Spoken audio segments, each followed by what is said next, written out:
తెలంగాణ రాష్ట్రానికి ఆణిముత్యం లాంటిది సింగరేణి అని రామగుండం ఎమ్మెల్యే మక్కన్ సింగ్ రాజ్ ఠాకూర్ అన్నారు. కార్మికులు తమ రక్తాన్ని చెమటగా మార్చి సింగరేణిని తీర్చిదిద్దారని, సింగరేణి ప్రైవేటీకరణ కాకుండా గతంలో కాంగ్రెస్ జాగ్రత్తలు తీసుకుందన్నారు. సింగరేణి ప్రైవేటీకరణ పైన మాట్లాడడానికి కేటీఆర్కు సిగ్గుండాలన్నారు. బీజేపీతో కలిసి సింగరేణిని ప్రైవేటీకరణకు సహకరించిందే బీఆర్ఎస్ పార్టీ అని మండిపడ్డారు. గనుల వేలంపాటకు మద్దతుగా పార్లమెంట్లో అప్పటి బీఆర్ఎస్ ఎంపీలు వినోద్ రావు, కవిత, బాల్క సుమన్, నగేష్ మాట్లాడారన్నారు. అధికారంలోకి రానప్పుడు సింగరేణి పైన కేసీఆర్ ఎన్నో హామీలు ఇచ్చాడని, రాష్ట్రంలోని గనులన్నీ సింగరేణికి చెందాలన్నదే మా డిమాండ్ అని, సింగరేణిని కాపాడుకోవాలన్న పట్టుదలతో మా ప్రభుత్వం ఉందని తెలిపారు. నమస్కారం మిత్రులారా, నిన్న మా నాయకులు రేవంత్ రెడ్డి గారు, మరి మా జిల్లాకు సంబంధించినటువంటి నాయకులు సింగరేణి ప్రాంతం నుంచి గత 5 పర్యాలుగా శాసనసభ్యుడిగా, మంత్రిగా ఉండి ఆ ప్రాంతంలో ఉన్నటువంటి అన్ని సమస్యలు తెలిసిన వ్యక్తిగా శ్రీధర్ బాబు గారు నిన్న మాట్లాడిన తర్వాత కేటీఆర్ గారు బొగ్గు గనుల ప్రైవేటీకరణపై మాట్లాడారు. నిజంగా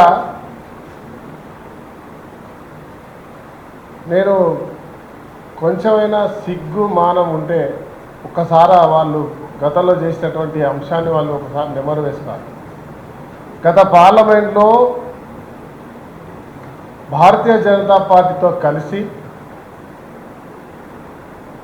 సింగరేణి బొగ్గు గనులను ప్రైవేటీకరణ చేయడానికి దేశంలో ఉన్నటువంటి అన్ని ప్రపంచానికి వెలుగునిచ్చేటువంటి ఒక బొగ్గును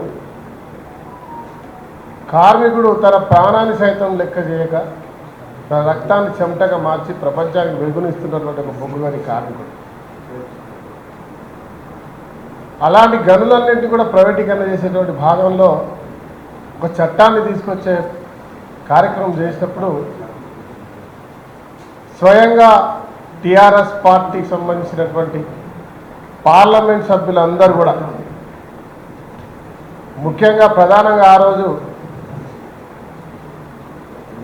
వినోద్ రావు కావచ్చు, నగేష్ కావచ్చు, ప్రధానంగా అప్పుడు ప్రత్యేక ఆకర్షణగా ఈ రాష్ట్ర ముఖ్యమంత్రి తనయురాలైనటువంటి కవిత, బాల్క సుమన్లు బల్లలు ధరిసి చప్పట్లు కొట్టి ఈనలేసి ప్రైవేటీకరణకి ఆమోదాలు తెలుపుతూ ఇదొక గొప్ప సంస్కరణ, దేశాన్ని అత్యున్నత స్థాయికి తీసుకుపోయేటువంటి ఒక గొప్ప ఆలోచన అని చెప్పి మాట్లాడినటువంటి వాళ్ళు ఆ రోజు ప్రభుత్వంలో బీజేపీకి అతి దగ్గరగా వారితో